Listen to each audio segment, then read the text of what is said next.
Good morning SS family, welcome back to the channel. এই যে আজকে আমাদের সব ধরাচুরা বার করলাম। আর কিন্তু বলা যাবে না যে ঠান্ডা ঠান্ডা আমেজ পড়ে গেছে। এখন প্রপার শীতকাল। আমাদের এখানে তো টেম্পারেচার 17-18 ডিগ্রি হয়ে যাচ্ছে। বলছে নেক্সট উইক থেকে নাকি টেম্পারেচার আরও কমবে। কলকাতাতেও ভালো ঠান্ডা পড়ে গেছে। আর ওই আমেজ টামেজ নয়, একদম ধরাচুরা বার করে ফেলেছি। শীতকাল পড়ে গেছে, একদম অফিসিয়ালি ঠান্ডা পড়লো। তো যাই হোক, আমি এখনও ব্যালকানিতে বেরোইনি। জেনারেলি সকালে উঠে ব্যালকানিতে বেরোই, কারণ বলো তো অতটা ঠান্ডার জন্য নয়, আমার না হট করে গরম থেকে ঠান্ডায় চলে গেলে না মাথা যন্ত্রণা করে। আমার এই শীতকালটা বেশ জ্বালায় আমাকে এই সাইনাসের জন্য। শীত যেমন পড়েছে বিছানা ছাড়তে ইচ্ছা করছে না। না কে চলে গেল? তোদের চলে গেল? কোথায় গেল? দূরে চলে গেল। ও আচ্ছা, তোদের কি ঘুম ভাঙছে না? একটু গড়াগড়ি খাচ্ছে নাকি?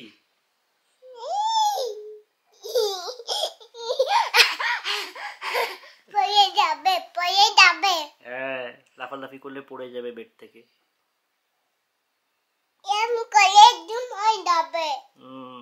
সবই তো জানো, তাহলে করছো কেন বলো?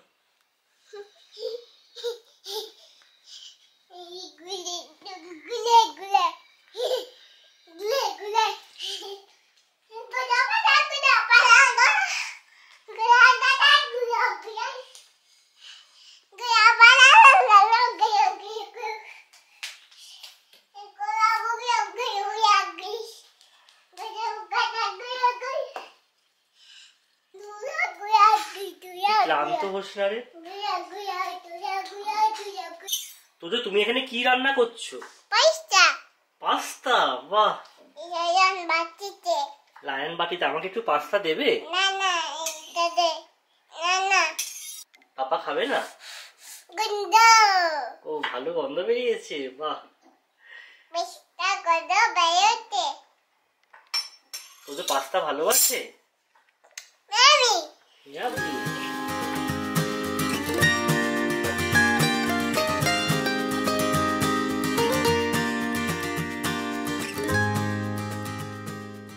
আজকে আমাদের জন্য ব্রেকফাস্টে বানিয়ে নিয়েছি দেখো এই কোরিয়ান নুডলসটা। এটা এতটাই স্পাইসি হয় আর ঠান্ডা ঠান্ডায় কিন্তু খেতে বেশ ভালো লাগে, মানে কান দিয়ে ধোঁয়া টোয়া বেরোবে। আর তোজার জন্য বানিয়ে দিয়েছি স্ক্র্যাম্বল এগ, এটাই ওর মিড মর্নিং স্ন্যাক্স। চলো চলো চলো, কি খাবে তোজো? Scramble egg. গরম আছে, গরম আছে বাবা, গরম আছে। চলো। আমি জানি না তোমরা এই কোরিয়ান নুডলসটা কখনো ট্রাই করেছো কিনা। যারা স্পাইসি খেতে পছন্দ করো প্লিজ একবার ট্রাই করো। উফ, কি ট্রিমেন্ডাস ঝাল! আমার তো ভীষণ ভালো লাগে, যেহেতু আমি প্রচণ্ড স্পাইসি খাই। সৌরভ বলছে দাঁড়াও, আমার মাথাটা কিনা একটা ঝিনঝিন করছে। সৌরভ আমার মতো অতটা ঝাল খেতে পছন্দ করে না। তো যাই হোক, অনেক দিন হলো ডিমার্ট থেকে এনে রেখেছি, বানাবো বানাবো করে বানানোই হয়নি। আজকে বেশ মুখটা ছেড়ে গেল মনে হচ্ছে। এই অ্যাকসেন্ট চেয়ারটা আসার পর থেকেই তোমাদেরকে বলছি যে এই জায়গাটা আমি সুন্দর করে ডেকোরেট করব, আর তার প্ল্যান তো অনেক দিন থেকেই শুরু হয়েই গেছে। তোমরা তো জানোই ঘর গোছাতে আমার কতটা ভালো লাগে। তো আমি যেই ওয়ালের ফ্রেমগুলো দেখছো এইগুলো চেঞ্জ করব না, কারণ এই ফ্রেমগুলো আমার খুবই পছন্দের। পুরী থেকে আমি নিয়ে এসেছিলাম, আর এগুলো পুরোটাই হ্যান্ড পেন্ট। তো এগুলো আমি বাঁধিয়েও ছিলাম তারপর। তো আমি ফ্রেমটাকে অ্যাজ ইট ইজ রাখছি। আর এই যে ল্যাডারটা দেখছো, এটাও না আমি অনেকদিন আগে কিনেছিলাম, মেনলি লিভিং রুম ডেকোরেট করার জন্যই কিনেছিলাম। বাট লিভিং রুমে তখন জায়গা ছিল না বলে আমি আমার সেকেন্ড বেডরুমে রেখেছিলাম।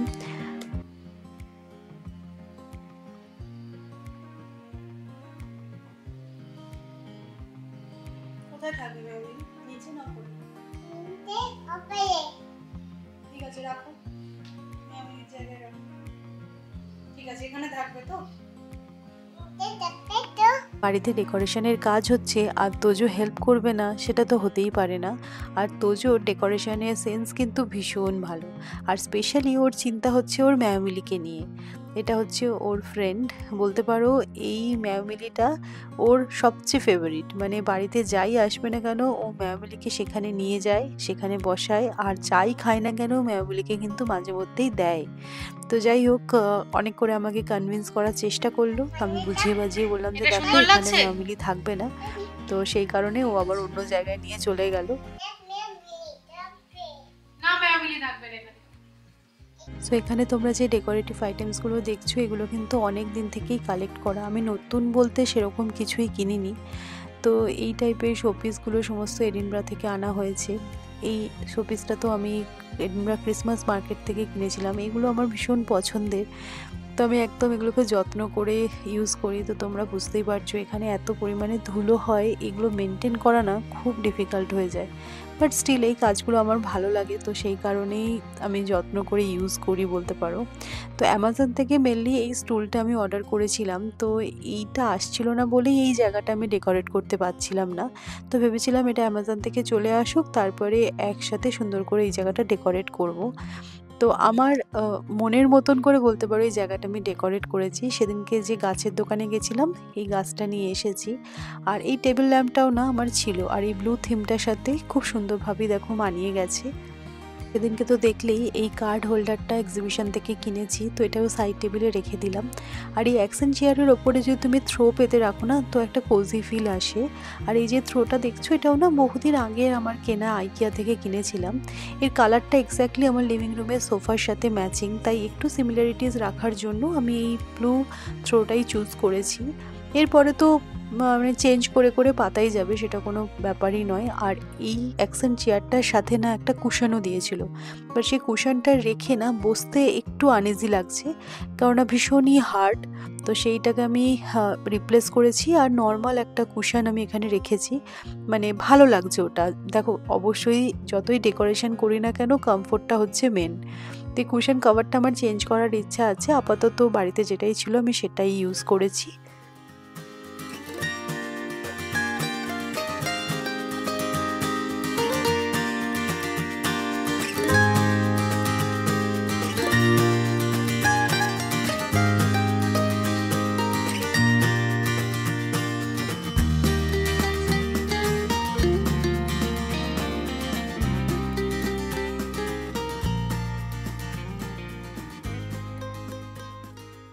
এটা হচ্ছে আমাদের বাড়ির নতুন কোজি স্পেস। আমি যেরকমটা ইমাজিন করেছিলাম ঠিক সেভাবেই আমি এক্সিকিউট করতে পেরেছি। তবে অ্যাকশন চেয়ারটা তো উইশ ছিলই, বাট শুধুমাত্র একটা চেয়ার এনে রেখে দিলে তো আর জায়গাটা দেখতে ভালো লাগে না। তবে হ্যাঁ, খুব বেশি যে এক্সপেন্স করেছি আমি সেরকমটা নয়। বাড়িতে যা ছিল সেই দিয়েই মোটামুটি মেকওভার করেছি। শুধু এই দুটো জিনিস আমি নিয়েছি। এই সাইড টেবিলটা অ্যামাজন থেকে নিলাম, আর এই ছোট স্টুলটা আমি নিয়েছি মিশো থেকে। আর এই ল্যাডারটা তোমরা আগেও দেখেছিলে। তো এটা না মানে বেডরুমেই আমি রেখেছিলাম, বাট এই ল্যাডারগুলো মেনলি লিভিং রুম ডেকোরেট করার জন্যই কিন্তু ইউজ হয়। তো আমার মনে হলো যে চেয়ারটার পাশে এই ল্যাডারটা পারফেক্ট যাবে। তো যাই হোক, অনেক দিনের একটা উইশ ছিল, সেটা ফাইনালি ফুলফিল হয়েছে। তোমরা দেখে থাকবে লাস্ট 2 বছর কিন্তু আমি খুব বেশি যে মেকওভার করেছি সেরকমটা নয়। তখন যেহেতু তোজো ছোটো ছিল, আমার মনে হতো যে যদি এদিক ওদিক করে ফেলে জিনিসগুলো, সত্যি আমার ভীষণই শখের। তো এখন একটা জিনিস বলতে পারি, তোজো একদমই মানে জিনিসপত্র নিয়ে এদিক ওদিক করা বা সেটাকে ফেলে দেওয়া ছুঁড়ে দেওয়া সেটা করে না। বরঞ্চ ওর কিন্তু এইসব ব্যাপারে বেশ ইন্টারেস্ট আছে। এই জিনিসটা এখানে রাখতে হবে, দেখছোই যে ম্যাও মিলিকে নিয়ে এখানে রাখবো। মানে এটা একটা জায়গা যেখানে সুন্দর করে সব কিছু ডেকোরেট থাকে। কারণ আমি এখানে যা সব রেখেছি একটা টডলারের পক্ষে যেটা যথেষ্ট টেনে সেখান থেকে বার করা, কিন্তু টাচউড তোজো একদমই সেরকম কিছু করে না। তাই জন্যই আবার একটু মনে সাহস পেয়েছি আমি, বুঝলে। তো এই করে করে বাড়ির সব জায়গাগুলো বেশ সুন্দর ডেকোরেট করবো, একটু চেঞ্জ করব।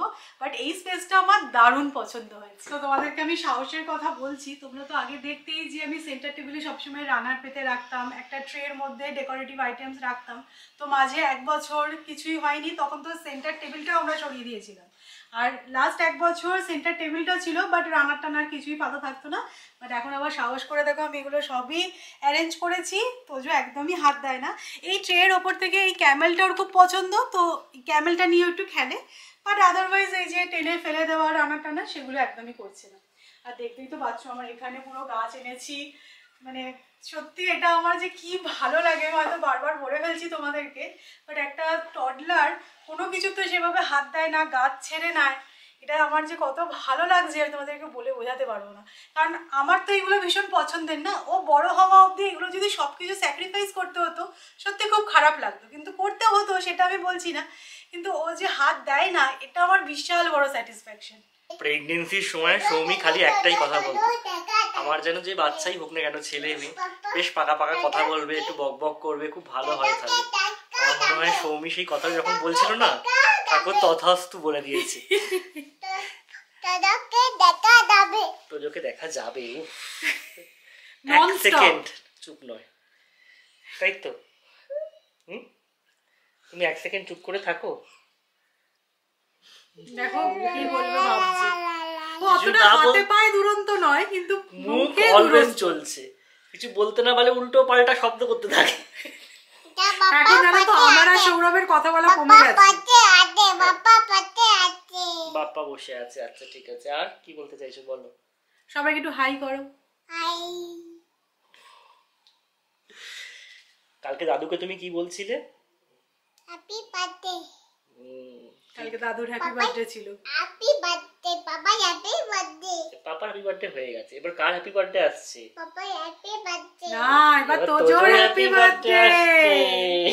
Happy birthday. তোজো কি খাবে হ্যাপি বার্থডেতে? কেক। কেক খাবে। আর কি গিফট নেবে? Happy birthday. হাতি বাচ্চা। বুলবুল। বুলবুল। আচ্ছা, আর ও কিন্তু মনে আছে গিফট ওর এগুলোই চাই। এগুলোই চাই, হাতি বাচ্চা আর বুলবুল। পান্ডা। পান্ডাও চাই। আচ্ছা ঠিক আছে, দেখা যাক কি হয়। ওর গিফটের দাবিতে ও অনর। বাপ্পা। বাবা কিনবে। বাপ্পা কিনবে ও। আচ্ছা, বাপ্পা তো আমাদের বাড়িতে অলরেডি আছে বাবা, আর লাগবে না বাপ্পা। তোদের বাড়িতে আসবে না। বাবা আসবে না। না নিউ বাপ্পা আর আসবে না। আমাদের ওল্ড বাপ্পাটাই ভালো বাপ্পা। লাঞ্চে দেখো এখানে অলরেডি আমার সবজি দিয়ে ডালটা রেডি হয়ে গেল, কারণ তোজোকেও আজকে এটা দেবো বলে ডালটাই আজকে আগে বানিয়ে নিলাম। তবে মুগের ডালে কিন্তু ওপরে একটু ঘি গরম মশলা দিলে ভালো লাগে। ঘিটা তো দিয়েছি, কিন্তু গরম মশলা দিতে পারিনি, যদি তোজোর ঝাল লেগে যায়। এখন আমি এত ভেবে ভেবে রান্না করতে হয়, মানে যেই রান্নাটা ভাবি যে তোজোকে দেবো, মানে খুব কষাস হয়ে রান্না করতে হয়। মানে অভ্যাস না, ওই একটু লঙ্কা গুঁড়ো দিয়ে দিলাম, একটু লঙ্কা চিড়ে দিয়ে দিলাম, সেটা কোনোভাবেই করা যায় না। আর তোজোকে বানিয়ে দেবো আজকে টমেটো দিয়ে মাছের ঝাল। ওনা একটু টক টক জিনিসটা খেতে বেশ ভালোবাসে, মানে টক দই এমনি দিয়ে দিলেই ও খেয়ে নেয়, মানে তাতে কিচ্ছু লাগে না, গুড় টুড় কিচ্ছু লাগে না। তো তাই জন্য একটু টমেটো দিয়ে মাছের ঝাল করে দেবো। আর আমাদের জন্য করবো আজকে হাঁসের ডিমের ঝাল। আমাদের বাড়ির সামনে একটা মাছের দোকান হয়েছে নতুন, বেশ ভালো জিনিস আনছে কলকাতা থেকে। সেদিনকে রোববার সৌরভ জাস্ট মেসেজটা পড়েছে যে হাঁসের ডিম এসেছে, সাথে সাথে গেছে আমাদের বাড়ি থেকে 1 মিনিটের ডিস্টেন্সে, গিয়ে দেখছে সব বুক হয়ে গেছে, 4টে মাত্র পেয়েছে ডিম। তো 4টে ডিম নিয়ে এসেছে। সেদিনকে বক ফুল এনেছিল, তোমাদেরকে দেখালাম। বেশ ভালো জিনিস আনছে, আশা করছি পেঁয়াজ কলিও পাবো হয়তো শীতে, দেখা যাক। কলকাতায় কি পেঁয়াজ কলি উঠেছে আমাকে জানিও তো।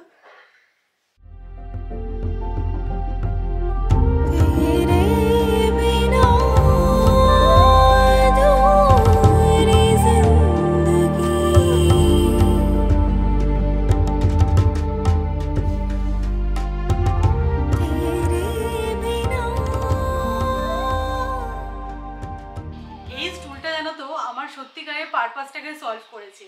এখানে ধরো কেউ বসে যদি একটু চা কফি খাবে মনে করে, তাহলে একটা সাইডে কিছু হলে ভালো হয়, কিন্তু সেন্টার টেবিলটা অনেকটা দূর হয়ে যাচ্ছে। তো এইটাকে দেখো ইজিলি কাছে নিয়ে নেওয়া যাবে, এখানে বসে সুন্দর চা এনজয় করো, কফি খাও, মোবাইল করো। আর আমি এই কারণেই কুশনটা রাখিনি, একদম সুন্দর পা তুলে এখানটায় বসো, চা নিয়ে কফি নিয়ে। দারুণ, মানে আমার এই জায়গাটা এত পছন্দ হয়েছে। আমার ব্যালকনিটা পুরো দেখতে পাওয়া যাচ্ছে, মানে ব্রিজের ওপর দিয়ে গাড়িগুলো যাচ্ছে, সবটা দেখতে পাওয়া যাচ্ছে চেয়ারে বসে। আমার এটা ফেভারিট স্পট হয়েছে, এখন আমি কাউকে ছাড়ি না।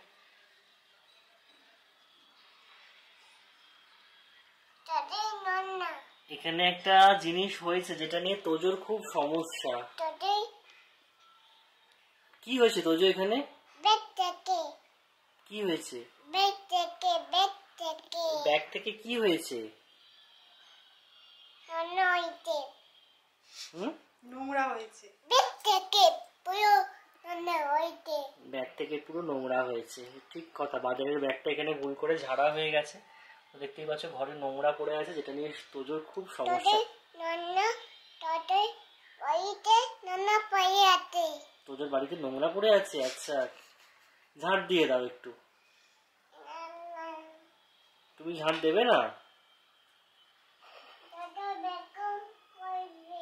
ভ্যাকিউম করবে, এদিকে এসো, ভ্যাকিউম করে দিচ্ছি, একটু পরিষ্কার হয়ে যাবে। এদিকে এসো। ও সব জানে কিভাবে নোংরা তোলা হয়। ভয়ও পায়। করে বই পাই না না শোনো, এটা নোংরা যে হয়েছে এটা আমরা ঝাঁট দিয়েও পরিষ্কার করতে পারবো। তোমার তো একটা ঝাঁটা আছে, তো তুমি সেই ঝাঁটাটা দিয়ে একটু পরিষ্কার করে দাও। বই পাতে তোজোর এইসবেতে খুব সমস্যা হয়, বাড়িতে যদি নোংরা পড়ে থাকে, তারপরে যদি আমাদের ড্রয়ার কিছু খুলে থাকে, একটুও যদি খুলে থাকে, সাথে সাথে সেটা বন্ধ করতে হয়। ব্যাগটাকে ব্যাগটাকে ব্যাগটাকে যতক্ষণ এটা পরিষ্কার করা হবে ও কিছু না কিছু একটা টিপ্পুনি দিয়েই যাবে। ব্যাগটাকে ওই গেছে ব্যাগ থেকে হয়ে গেছে। উঠে পড়ো থাক, পরিষ্কার করে দিচ্ছি আমরা, তোমাকে আর খাটতে হবে না। আই আই ব্যাকম হবে না না ভ্যাকুম হবে না, আমরা ঝাঁট দিয়ে এটা পরিষ্কার করবো, ভ্যাকুম দিয়ে পরিষ্কার করবো না, ঠিক আছে? দাদিতে দাদিয়ে ঝাল দিয়ে। ব্যাকম কি করব না না কি করব পেঁয়াজ পাতা দেখবে সব কিছুতেই লাগে ভীষণই কম কোয়ান্টিটিতে, বাট নিতে হয় এত। প্রত্যেক সময় বাড়িতে পেঁয়াজ পাতা আসলেই নষ্ট হয়, তো আমি কি করেছি বলো তো, ভালো করে এটাকে ওয়াশ করে নিয়েছি। এবার একটু রোদে শুকিয়ে নেব, আর তারপরে ছোট ছোট পিস করে কেটে না ডিপ ফ্রিজে রেখে দেবো, স্টোর করব। যখন যেরকম লাগবে অল্প কোয়ান্টিটিতে নিয়ে নেওয়া যাবে। খাওয়া দাওয়া হয়ে গেছে, এবার তোজো কি করবে? হ্যালো করবে খেলু করবে না, ঘুনু করবে। এদিকে এসো, না কালো করবে এদিকে এসো, আমার কাছে এসো। না কালো করবে ঘুনু করবে না, ঘুনু করবে না। কালো করবে কালো করবে গুনু করবি, তুই গুনু করবি এবার। কালো করবে কালো করবে গুনু করবি। কালো করবে সৌরভ কয়েকদিন ধরেই বলছিল যে বাঁধাকপি খাবে, তো আজকে দুপুরবেলা আমার এডিটিংয়ের কাজ ছিল, তো সেই সমস্ত করে অলরেডি আমার বাঁধাকপি রান্না করা হয়েও গেছে। দেখো চিংড়ি মাছ দিয়ে বাঁধাকপি বানিয়েছি। আমি জেনারেলি নিরামিষ বাঁধাকপি বানাই না, আর বানালে চিংড়ি মাছ দিয়ে বানানো হয়। তো কালকে মঙ্গলবার ছিল বলে ভেজ তো বানাতে পারিনি, তাই আজকে চিংড়ি মাছ দিয়ে বানালাম। হয়েই গেছে অলমোস্ট, এবার ভাজা ভাজা করব। আর দেখো পুরো বাঁধাকপিটা লাগলোই না, মানে তাও কতটা বেশি হয়েছে। আজকে রাত্রিবেলা হয়ে কালকে আবার সকালেও একটু হয়ে যাবে। এতটুকু বাঁধাকপি রেখেও দিলাম, দেখি কি করা যায় এটা দিয়ে। বাঁধাকপিটা কিরম হয়েছে দেখার জন্য আমি একটু টেস্ট করেছি। আমার ছেলে আমি খাবো আমি খাবো আমি খাবো, বললাম যে একটু দিই, ও তো খেতে পারবে না, এটা তো আমি প্রপার আমাদের জন্যই বানিয়েছি, ঝাল আছে। দেখো চেয়ে চেয়ে খাচ্ছে। todo cabe একটু হ্যাঁ নাও খাও। todo cabe একটু নাও। গরম না অতটাও গরম নেই, ভালো এম ঝাল লাগছে না বলে এবারে। ইয়ামি ইয়ামি, বুঝতে পেরেছো তাহলে কিসে ঝাল লাগে? সেটাই দেখলাম। সেদিনকে সুপে একটু গোলমরিচ বেশি হয়ে গেছিল বলে ঝাল ঝাল ঝাল ঝাল ঝাল করে খেলো না। আর একটু খাবি? ঠান্ডা আছে আর একটু খাবি বাঁধাকপি? ডাল ঝাল ক্যাবেজ cabbage খাবি? cabbage kuna cabbage kuna cabbage kuna cabbage kuna cabbage kuna এই নাও। ক্যাবেজ কেমন? yummy তো বাঁধাকপি তো রেডি হয়ে গেছে। এখন চায়ের সাথে খাওয়ার জন্য একটা টা বানাচ্ছি, মানে একটা স্ন্যাক্স আইটেম বানাচ্ছি। আজকে জানো তো বুক শেলফটা গোছানোর সময় পূর্ণিমা ঠাকুরের ঠাকুর বাড়ির রান্না বইটা থেকে একটা খুব সুন্দর ইভিনিং স্ন্যাক্সের আইডিয়া পেলাম, তো ভাবলাম যে ট্রাই করে দেখা যাক। আর সকালে তোমাদের দেখাচ্ছিলাম না যে পেঁয়াজ পাতাগুলোকে ভালো করে ধুয়ে ব্যালকনিতে রেখে দিয়েছি, তো একদম সুন্দর ড্রাই হয়ে গেছে। এবার জাস্ট এটাকে কুচি কুচি করে কেটে একটা বক্সের মধ্যে আমি রেখে দেবো, যখন যেরকম লাগবে তখন সেরকম ইউজ করব। এমনিতেও দেখবে যে কোনো চাইনিজ আইটেমে পেঁয়াজ পাতাটা ভীষণই কম কোয়ান্টিটিতে লাগে, আর হঠাৎ করে হয়তো একটু রাত্রিবেলা মনে হলো যে ডিনারে চিলি চিকেন বানাই, আবার ওইটুকুর জন্য আবার পেঁয়াজ পাতাটা কিনতে ইচ্ছা করে না, কিন্তু যদি ফ্রোজেন থাকে তাহলে একটু একটু করে ইউজ করে নেওয়া যাবে। তোমরাও এই টেকনিকে কিন্তু পেঁয়াজ পাতা স্টোর করে রাখতে পারো।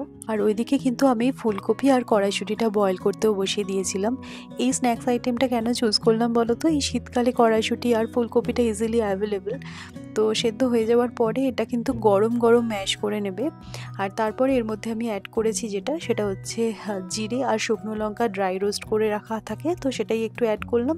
আর দিয়ে দিলাম স্বাদ মতো নুন, কর্নফ্লাওয়ার আর একটু ময়দা দিয়ে ভালো করে মিক্স করে নেব।